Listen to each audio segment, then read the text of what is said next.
Assalamualaikum dan selamat sejahtera.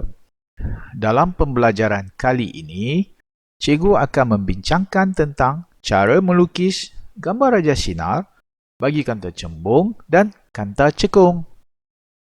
Lukis kanta cembung dengan garis binaan putus-putus di bahagian dalamnya. Lukis paksi utama melalui pusat optik kanta. Tandakan titik fokus F dan 2F di sebelah kiri dan kanan kanta. Lukis satu objek berbentuk anak panah berhampiran dengan kanta. Lukis satu sinar cahaya dari kepala objek melalui pusat optik kanta tanpa terbias. Lukis satu anak panah untuk menunjukkan arah rambatan cahaya pada sinar ini. Lukis satu sinar cahaya dari kepala objek selari dengan paksi utama. Lukis satu anak panah pada sinar cahaya ini untuk menunjukkan arah rambatan cahaya. Lukis cahaya ini terbias dan melalui titik fokus F di belakang kanta. Anak panah juga mesti dilukis pada sinar cahaya yang terbias ini. Perhatikan, sinar cahaya yang melalui kanta cembung tidak menumpuk.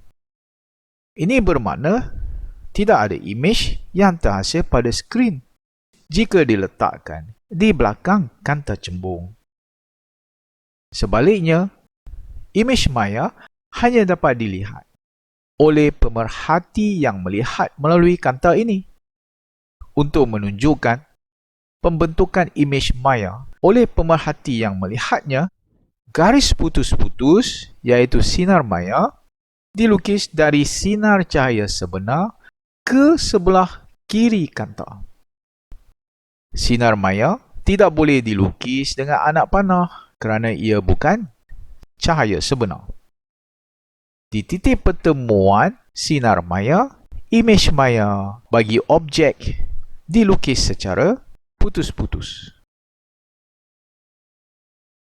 Apabila objek bergerak menjauhi kanta, sinar cahaya yang melalui kanta akan berubah. Saiz imej maya menjadi semakin besar.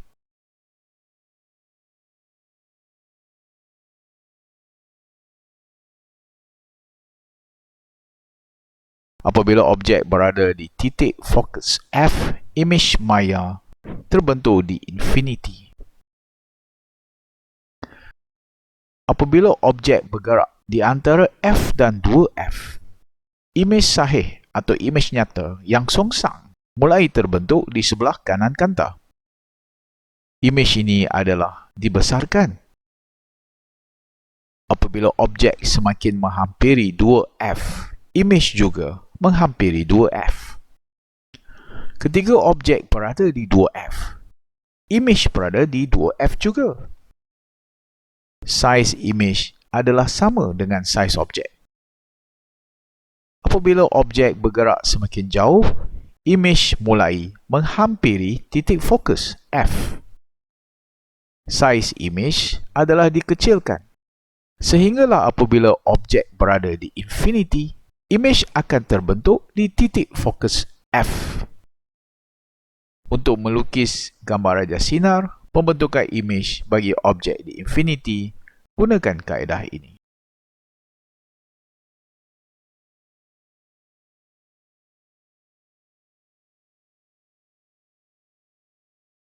Melukis gambar raja sinar kanta cekung adalah sama seperti kanta cembung. Lukis kanta, paksi utama, titik fokus F, lukis objek berbentuk anak panah berhampiran dengan kanta. Lukis sinar cahaya dari kepala objek melalui pusat optik kanta tanpa terbias. Lukis anak panah untuk menunjukkan arah rambatan cahaya. Lukis sinar cahaya dari kepala objek selari dengan paksi utama ke kanta. Lukis cahaya ini terbias ke atas, seolah-olah ia berasal dari titik fokus F di sebelah kiri kanta. Lukis anak panah untuk menunjukkan arah rambatan cahaya. Perhatikan, sinar cahaya di sebelah kanan kanta tidak menumpu. Ini bermakna tidak ada imej yang terhasil pada skrin jika diletakkan di sebelah kanan kanta. Sebaliknya, imej maya hanya dapat dilihat oleh pemerhati yang melihat melalui kanta ini. Untuk menunjukkan pembentukan imej maya, garis putus-putus iaitu sinar maya dilukis dari sinar cahaya sebenar ke sebelah kiri kanta melalui titik fokus F. Sinar maya tidak boleh dilukis dengan anak panah kerana ia bukan cahaya sebenar. Di titik pertemuan sinar maya, imej maya dilukis secara putus-putus. Apabila objek bergerak semakin jauh dari kanta cekung, kedudukan dan saiz imejnya juga berubah. Semakin jauh objek dari kanta, semakin imej menghampiri titik fokus kanta. Apabila objek berada di infinity, imej akan terbentuk di titik fokus kanta. Kanta cekung hanya membentuk imej maya sahaja.